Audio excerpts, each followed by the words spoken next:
Good morning and welcome to today's Torah study. We're doing a blitz on Passover. We're going to do a Pesach crash course because remember, on Pesach, we're not allowed to own or eat or consume or see any leavened bread products, which include wheat, barley, spelt, oats, and rye, the 5 grains, wheat, barley, spelt, oats, and rye, that have come in contact with water for more than 18 minutes, which is why the closest thing to chametz is matzah.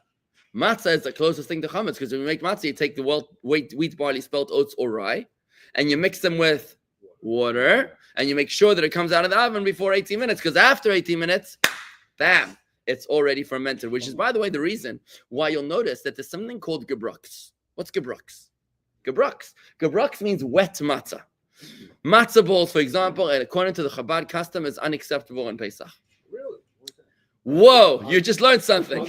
I'm leaving now. A matzah ball is not kosher. No, sorry. I'm sorry. I'm leaving. Oh, except for the last day. Yeah, he's right. So the matzah ball, what's a matzah ball? It's taking a matzah and mixing it with water. The Chabad custom is to be extremely meticulous with the matzah, to only eat it dry and not to mix it with any liquid or any substance other than the matzah itself, because of an added stringency. Pesach is OCD. Pesach is when Jews celebrate the OCD. We're very, very careful with everything. We're meticulous, right? In other words, even all year round, when you're not very meticulous with all the mitzvahs, on Pesach, it's a good thing to be careful with the mitzvahs, right? Why are we careful about this? Because if there was any leftover flour, Marty, if there was any leftover flour. At the kosher supermarket, they sell matzah balls for Pesach. Yes, and they sell matzah balls for Pesach. Now, you can actually find the Pesach program, Marty. You can find the Pesach program that is gebrux, and you find a Pesach program like a hotel situation, which is non-gebrux. It depends on what kind of Jew are you. How Jew do you? How Jew you do? How Jew you do, right? So it depends. What does it mean, gebrux? Gebrux is a sensitivity. It's like, guys, think about it like a peanut butter allergy. Some people are able to eat peanut butter, and some people can't even have a leftover of something that once was near a peanut butter, right? The question is how meticulous you are about the mitzvah, right? What's the concern? The concern is that when you made the matzah, if there was a little bit of extra flour, maybe too much flour in the dough, and the flour was remaining on the top of the dough, and it came out of the oven with some unmixed flour, and now the matzah's got flour on top of it, and if you mix that matzah with the water or with some other liquid substance, then it will ferment after 18 minutes.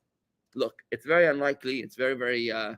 It's very extra stringent. But you know what? On Pesach, we go over the top. We pass over. We go over the top, and it's okay to do that. Each person according to his stringency, each person according to his level. But now we're going through a little crash course. A quick shout out to our listeners from Dnipropetrovsk in Ukraine, to the family, the Futafas family. We love you, and we think of you, and thank you for being part of us here. Who? What'd you say?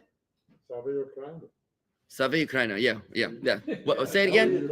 Okay, fine, let's go. So what about medicines? What about cosmetics on Pesach? Are you allowed to use medicines and cosmetics on Pesach? What's your question? No, what's your question? Oh, gebrux. Can you eat it after the first 2 days? No. If you keep gebrux, if you're meticulous with gebrux, and you don't eat it until the 8th day of Pesach. The 8th day of Pesach, that's a whole different farbrengen as to why it is that we eat it on the 8th day of Pesach. We're not going to get into that one. It's gonna be a little more than we can handle right now. But let's talk about Philip Moss. So in other words, if you're not a Chabadnik, you're not sensitive enough, guys. This is.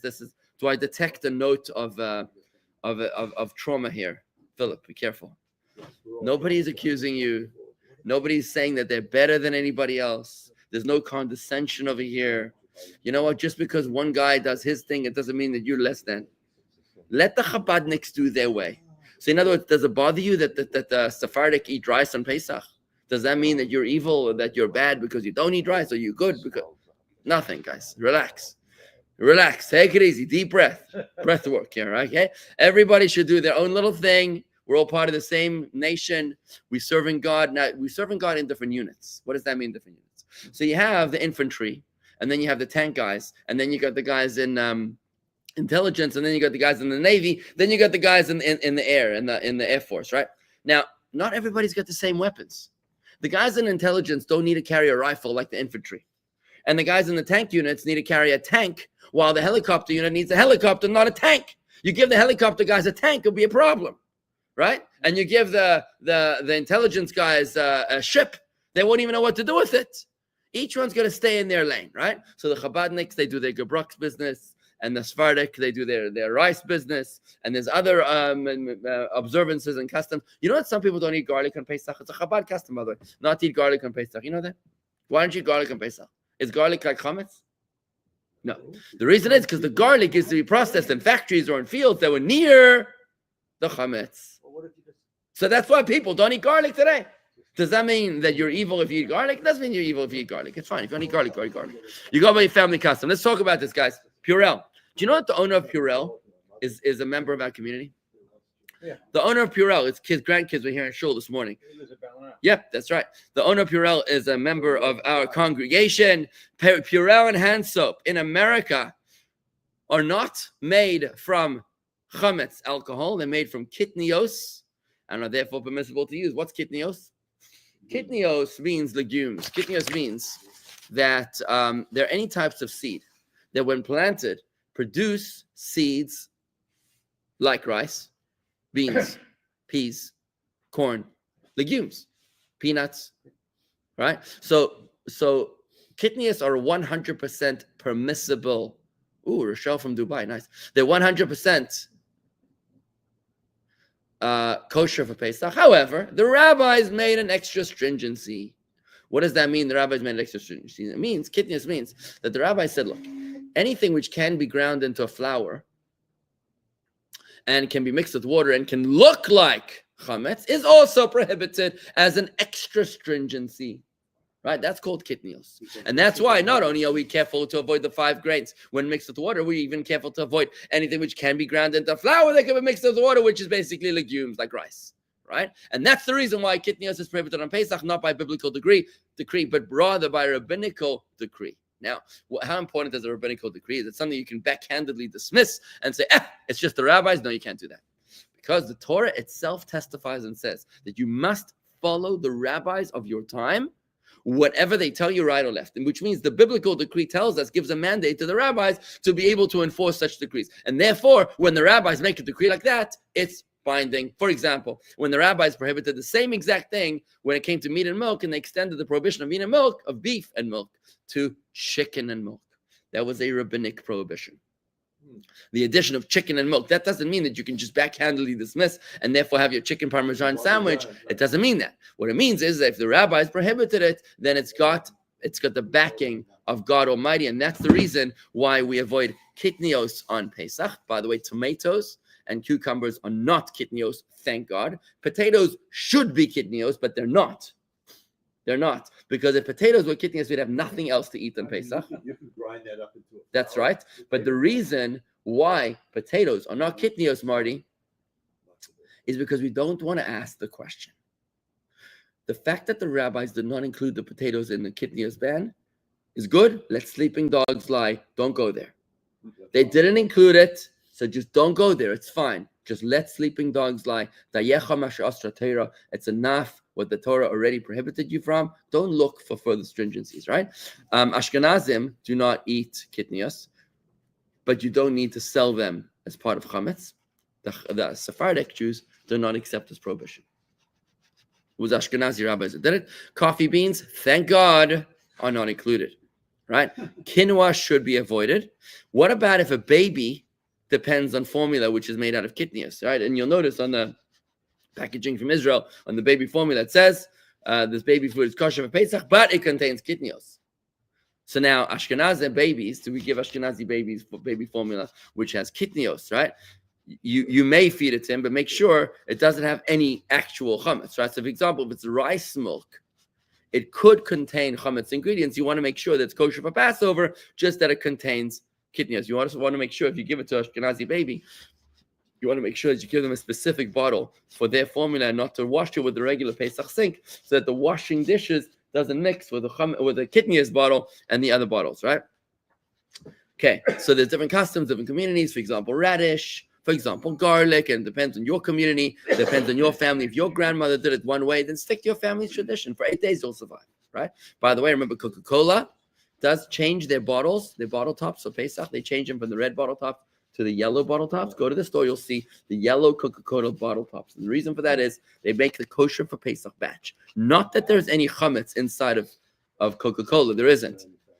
The problem is that they use high fructose corn syrup, and the corn syrup is corn, which is kitniyot. So in order to cater to the Ashkenazi Jews who won't eat corn, they should replace the corn syrup with sucrose, Healthier. which is apparently healthier. So, pick your poison, but apparently they switch it. It's not kitniyot because sugar is not kitniyot. And that's the reason why the yellow bottle tops are actually kosher for Pesach, even for Ashkenazim. Now, back to the medicines. What? Philip, I'm happy that you're cool. I'm cool if you're cool. That's good. Great. Okay, so far so good, guys. Let's do this. So, ointments that are medically necessary but contain chametz ingredients may be used on Pesach because there's a concept called einay ra'ui la'achilas kelef. If the chametz is in such a form that it's not edible even to a dog, right? A dog, you never find a dog like licking up formula, skin creams, right? Because it's just no longer edible. So once it reaches a state where it's no longer edible, then it's actually okay to use those ointments if they're medically necessary. Now you want to avoid any chametz that you don't need, but if it is medically necessary, and even if it's got chametz, it's okay. But ointments made on Pesach itself from chametz is not permissible. Why? Because the chametz that was used. Let's say you made the ointment. Let's say you bought it from someone, from a Jew that's making the ointments, but he doesn't keep Pesach. Then the chametz ingredient that he made was not allowed to be used. You're not allowed to benefit from it, and therefore you can't use those ointments. Ointments that are solely alcohol may not be used. What is that? Is there such a thing as ointments made out of pure alcohol? I'm assuming that there is, and those are not okay. All medicines may be ingested if one's life is in danger. That's a very important point. So you're allowed to ingest any medicines if your life is in danger. So speak to your doctor if you've got... No, I'm serious. Speak to your doctor. Ask your doctor if this is medically necessary or what would happen if you took a break for 8 days. For a regular illness, it's definitely proper to avoid anything with chametz ingredients or to remove the chametz capsule before taking the pill. The capsules are made out of... Gel. Right. So you want to take it out of there. But if you must, then you can take any tasteless pills even if it's not kosher for Pesach. Remember, because a dog wouldn't be caught eating pills, right? If you do need to take such a pill on Pesach, then the best thing to do is to wrap it up in a tissue or a piece of lettuce and swallow it like that, because then it's not even touching your throat. That's the best way to do it. Medicines which have kitniyos, so medicines we said that have chametz and are necessary for you to keep you alive, you're allowed to have. But if it's medicines with kitniyos ingredients, not a problem, even for Ashkenazim. What about stuff like mouthwash, toothpaste? So you could you survive 8 days without toothpaste? I don't know. That's your wife. I don't know. She might not survive, right? Okay. Right. So what about stuff that's not life-threatening, but it's obviously hygiene, and it's mouthwash, it's toothpaste, right? You can buy these things that are kosher for Pesach. You can actually buy them kosher for Pesach, but you can't get kosher for Pesach. Then any toothpaste may be used because you don't swallow the toothpaste, and also because you won't be eaten by a dog, right? You don't find dogs lapping up toothpaste or do they? Or mouthwash? I don't think so. Mouthwash is made with alcohol. Is it really? Absolutely. No, not all. Listerine is 100% Yeah, alcohol. Listerine is. No, but the not- kosher for Pesach mouthwash. Well, it says the Listerine is alcohol? Yeah. Really? So now you're going to be drinking Listerine? Yeah, right. So you definitely want to be avoiding it. If it's made out of pure alcohol, you definitely want to be avoiding it. Buy the kosher for Pesach bread. Fantastic. All right, good. So now let's keep on going. What about braces and retainers? If you have a brace, right? If you have a brace, then does that mean that your braces are now milchik or fleshik? The first time you eat hot food, then the braces become milchik or fleshik, and then you can't eat the other one ever again until you get the braces removed. What about false teeth? Right? So if you have braces or retainers or fillings or false teeth, you should clean them well 24 hours before the last time of eating chametz, and then refrain from eating hot or sharp chametz thereafter, at least to make sure that when you go into Pesach, they're nice and clean, right? At the time of the prohibition of Pesach, which this year is going to be Shabbos at about 12:15 p.m., rinse your mouth with hot water, as hot as you possibly can. Basically, as hot as you would with hot coffee, basically. For teeth retainers, you should also try to pour water on them, not boiling water, as that might ruin them. Okay? Okay. Let's talk about selling of chametz. Let's talk about the selling of the chametz. Don't wait until the last minute before you sell your chametz. Guys, we need you to sell your chametz early. You got to sell your chametz. Go to jewishgardens.com/set-me-free. I believe that is the website. jewishgardens.com/set-me-free. And sell your chametz. Doesn't matter if you're in Dubai or if you're in Greenland.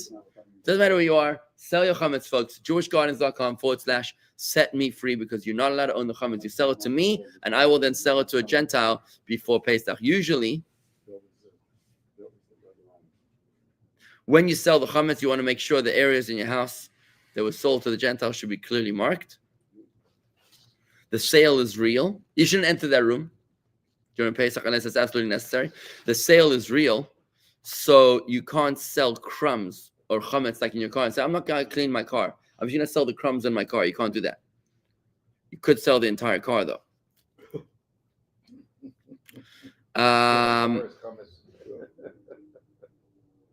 If no one will be in your home or car for the entire Pesach, then you may sell, like let's say going away for Pesach, you may sell the entire house or the car. You should also do this. You should only do this if you have no intention of being at home during the entire Pesach. But if you need to be in the house, do not sell the areas that you need access to, or don't sell the car that you need access to, right? Okay, let's go a little further about the Shabbos. This Shabbos, the Shabbos of Erev Pesach. The Shabbos is called Shabbos HaGadol, when the rabbi is supposed to give a big speech about Pesach. Phone it in. Okay, Thursday. Thursday is a fast day when firstborn males usually fast on Erev Pesach. Since Erev Pesach is Shabbos, and we don't want to schedule a fast on Shabbos or Erev Shabbos, therefore this year the fast of the firstborns is on Thursday, because Erev Pesach is the day when the firstborns were spared, when God passed over the homes of the Jewish firstborns and he killed only the Egyptian firstborns. In order to avoid the need to fast, we have a special loophole, and that is by doing a siyum. Toby this year will be doing a siyum in our shul. The siyum is a conclusion of a tractate of Talmud. Prepare that beforehand.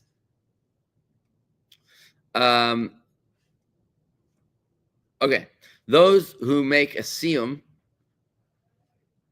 are able to avoid the fast, and any firstborns who participate may eat from that meal to the rest of for the rest of the day. You can make a siyum on a tractate of Babylonian Talmud, a tractate of Jerusalem Talmud, or on a full Seder of Mishnayos. When it comes to a Mishnah, you shouldn't do a siyum on just one tractate of a Mishnah. If you have no choice, then you can.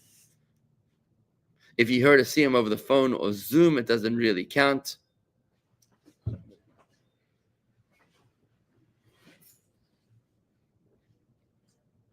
What happens if a firstborn forgot to fast or to hear a siyum? Then he should fast on Friday, ex post facto.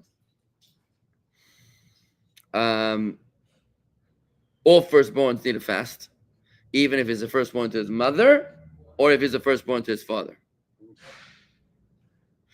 If your child is a firstborn and you're not, then it's customary for the father to fast on behalf of his firstborn when the son is still under bar mitzvah and unable to fast for himself. If the father is the firstborn himself and he must fast, it's customary to bring the mother some food from the siyum.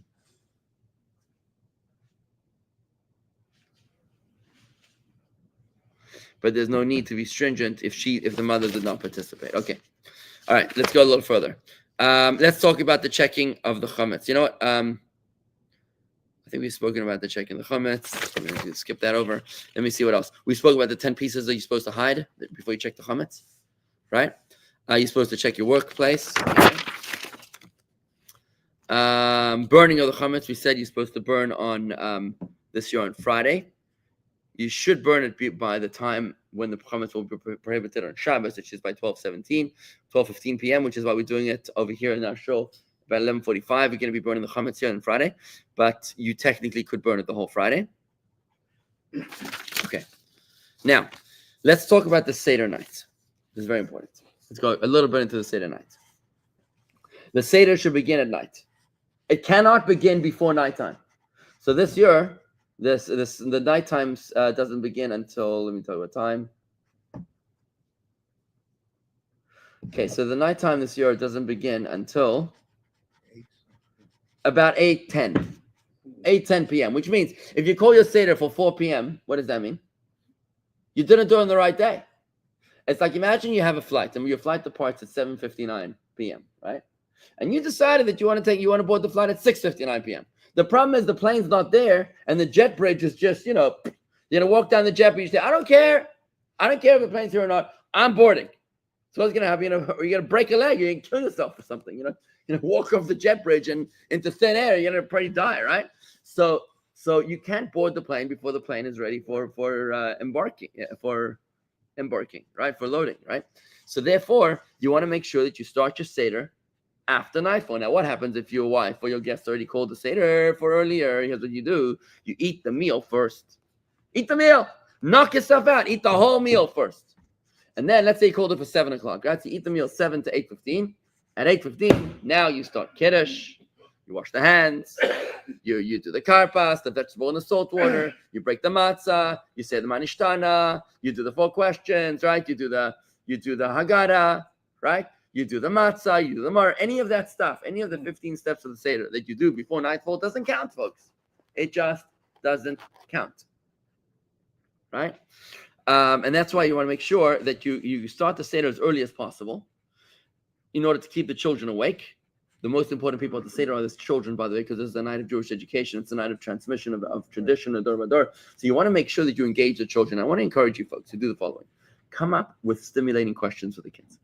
If your kids are teenagers, if they're young adults, if they're young Jewish professionals, if they're in their 20s, if they're in their 30s, why don't you ask them a question that will keep them on their toes? Imagine you ask them a question. You said, imagine you have your LGBTQ granddaughter, right, at the Seder, right? Let's say, listen, no insulting anybody, but let's say you have a very, very liberal granddaughter at the Seder, grandson, right? And you say to them, so what does being Jewish mean to you? You can ask them a question like this. So what is your red lines? What is your red lines? I was talking to somebody this weekend who told me that all people are good. Even Hamas terrorists are good. They think they're doing the right thing, right? And by asking him this question about what would be considered a red line, I got this guy thinking to the point that he was like really stuck. He got really stuck because he couldn't understand. So what are your red lines? And he started inventing different red lines. Well, you got to be nice. You got to be friendly. You got to be this. You got to be that. And you actually force them into a conversation where they have to evaluate what their values are. You can ask them a question like this. What are your values? So we have a part that says, how do you connect that part with that? It says in the Haggadah, we speak about the wicked son. We say, if he was there in Egypt, he would not have been redeemed. Very good. If he was there in Egypt, he would not have been redeemed. But here, he will be redeemed. From this exile, will be redeemed. Because there in Egypt, 80% of the Jews got stuck in Egypt, and they died in the plague of darkness. They didn't come out. Only 20% of the Jews actually emerged from Egypt. But from this exile of Mashiach, every single Jew is going to be redeemed. We're not going to leave a single man behind. And that's why it's important. And that's why it's important for us. That's what it says in the Mishnah. Yeah. I think we're that generation, by the way. They're not coming back, but they're reincarnated as us. So the generation that died in the desert says they don't have a portion of the world to come. But we are the reincarnation. 20%. Yeah, the generation of Moses, that one that died. So we supposedly we are that reincarnation, and we'll come into the days of Mashiach. So what I wanted to say was, folks, is that ask good questions, and you're going to prepare this. You can't expect the Seder to be meaningful unless you prepare it to be meaningful. So ask provocative questions. Ask them and say, kids, okay, so what's wrong with marching with Hamas? There's good people on both sides, right? Right? Or not? And see what their values are. Because in many cases, many people don't know what their values are. But then you have to answer. Yeah, you better have an answer. Think about it. And maybe you got to force yourself into coming to some sort of a clarity as well. There's a Chabad Haggadah, and I've had it for years. And the Rebbe, there's things in there where it makes you have discussions about things. Yeah, the different Haggadahs. You can buy a good Haggadah. Toby's saying that there's some sort of a Chabad Haggadah that makes you thought-provoking questions. If you could share it, let us know. I don't know. I'm not familiar. Okay, remember, you want to light candles on Saturday night at the Seder. You cannot light candles on Shabbos. It's got to be after the time of nightfall. So look on the local Jewish calendar, wherever you are in the world, and make sure you're lighting your Pesach candles after nightfall, because you can't light it on Shabbos. We say two blessings, Lahadlik Ner Shel Yom Tov and Shechianu. The women should light candles large enough that will last until after the Seder. The women who said Shechianu and candle lighting do not say the Shechianu blessing again during Kiddush. Okay. When do you do Havdalah. yeah, when do you do Havdalah is going to be part of the Kiddush. It's called Yak Nahaz. When a Yom Tov comes out on a Saturday night, you have a hybrid Kiddush, which includes both Kiddush as well as Havdalah for the end of Pesach. At the Seder, you're not supposed to eat any roast meat, like roast chicken or roast meat, because it resembles the Paschal sacrifice. And meat that was cooked in its own juices, like a pot without water or other liquid, and it stews in its own fluid, is not considered roasted meat. There's a name for it. I think it's called a pot roast or something. There's a name for that. I think it might be called a pot roast. Nevertheless, it is prohibited because technically it's not considered roasted, but practically it is prohibited because of Marisayan, because of the perception that it might look like it is roasted. That's why you want to avoid a pot roast on Pesach night. Just fish? No, you can have cooked. chicken? Cooked. Chicken. You can have- So it's not roasted. Yeah, roasted. It Yeah, shouldn't be like roasted roast without. beef. Yeah, like a Like rotisserie, roast for beef. example. A rotisserie is a problem, right? Because there's no juices. Even meat that is first cooked in water and then roasted is prohibited for the same reason, because it is the wrong perception. Okay, we set up the Seder plate before the Seder. Those who wear a kittel put it on before wearing the Seder plate. Anybody here before putting on the Seder plate? Anybody here wear a kittel Seder? We don't do that. Okay, we put on 3 matzahs and you put a cloth between each one of them. On top of the matzahs, you put the 3 matzahs with a cloth in between, and then on top you put the Seder plate. The Seder plate includes 2 cooked foods. One is the egg symbolizing the Korban Chagiga, which was the festival offering, and the neck bone symbolizing the Korban Pesach, right? The Paschal lamb. And then you have 4 other signs. 2 of them are identical. They are the myrrh and the charos, the myrrh and the chazeres, which is the horseradish and the romaine lettuce, right? Salt water is not part of the Seder plate. It's the vegetable that you dip in the salt water and the charoses, right? The order of the arrangement varies by custom. The Arizal made it like 2 segels. A segel is an S sound. The 3 dots of the vowel. When you have 1, 2, 3, right? That symbol is how the Arizal would set up the Seder plate. You put the egg on the top right, the neck bone on the top left, and the maror in the middle below them. Then you would put the karpas, the vegetable for the salt water, in the top right, the charoses in the bottom left, and the chazeres, which is the second maror, in the bottom middle. Make sure you check your matzahs that there's no halachic issues. You want to make sure your matzahs are not chipped. And also the matzah shouldn't be burned a priori, because that might be considered broken. And if you only have broken matzahs, then it's okay, as long as you try to complete them as a puzzle. Try to put them together like pieces of a puzzle. Fine. When it comes to Kiddush, Steve, to answer your question, we start off the Kiddush with Havdalah together in a form called Yak Nahaz. It's printed in the Seder. You'll look in the Haggadah, and it says for Saturday night, you add the following pieces. Yak Nahaz is an acronym for Yain Kiddush Ner Havdalah Zman, which is the sequence of the Kiddush for a Saturday night. We start with the blessing on the wine, then sanctifying the day, then candle, then Havdalah separating Shabbos and Yantiv, and then the Shechianu blessing. We don't make a blessing on the spices, and we don't look at the fingernails by the candle like you would on a regular Saturday night. We only gaze at the Yom Tov candle, but we don't bring them together. Even when Erev Pesach is not on Shabbos, you can only make Kiddush and the Seder after nightfall. Why? Because the Korban Pesach, the Paschal lamb, can only be eaten at night, as well as the matzah and the myrrh, as well as the 4 cups. So if you had your first cup, which is the Kiddush, at the very beginning of the Seder, if you had it at 4 p.m. or 6 p.m. or even at 8 p.m., it's before nightfall, and therefore it doesn't count. You haven't had your 4 cups, you got to have your 4 cups after. Now, why does it matter? Does God really care if you're eating your wine, you're drinking your 4 cups after 8:17 or before 8:17? The answer is yes. Right? The answer is yes, because it's like an email address. If you send an email address to to Rabbi Dot Vigler or Rabbi Vigler, it's going to make a big difference. One will arrive and one won't arrive, right? It's a precise equation, and that's how it works, right? You want to push yourself to drink the 4 cups of wine. You actually have to drink them. You can't just smell them. You can't sniff them. You can't look at them. You can't taste them. You can't sip them. You actually have to drink them, the whole thing, right? A minimum of 51% of the cup. In extenuating circumstances, you can have grape juice. If you have alcoholic, check with your rabbi. Women have the same obligation of 4 cups and matzah and maror, just like the men. You have to use a cup. You can't. What size cup is a cup? You have to use a cup that has a minimum of a reviz, which is 4 ounces. Or according to Chaim Noah, it's 2.9 ounces.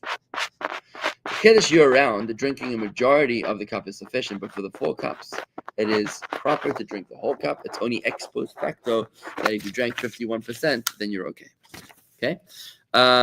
Rather that it's better to use a smaller cup that holds the 2.9 ounces minimum and finish it is better than to use a larger cup and to drink only a majority. Some people have the custom that someone else pours the wine for them at the Seder. Do you know why that is? Because at the Seder, we're like royalty, and kings don't pour for themselves. You want somebody else to pour for you. If you forgot to say Shechianu the first night, you can be said whenever you remember. And the second night's blessing could also exempt the first night. Reclining to the left is a requirement for men. You familiar with this, Chuck? You're supposed to recline at the Seder? Like a chaise. We lean left. You're supposed to recline. When do you recline at the Seder? 4 parts of the Seder. You're supposed to recline when drinking the 4 cups, and when eating the matzah, and when eating the great sandwich, the pillow, that amazing sandwich, which is matzah and horseradish and charosas, right? And also during the afikoman. Those are the 4 top parts of the Seder you're supposed to recline. Women do not need to recline.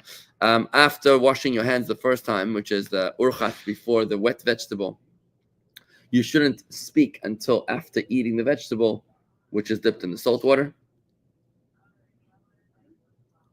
Bitter herbs could be radish and lettuce.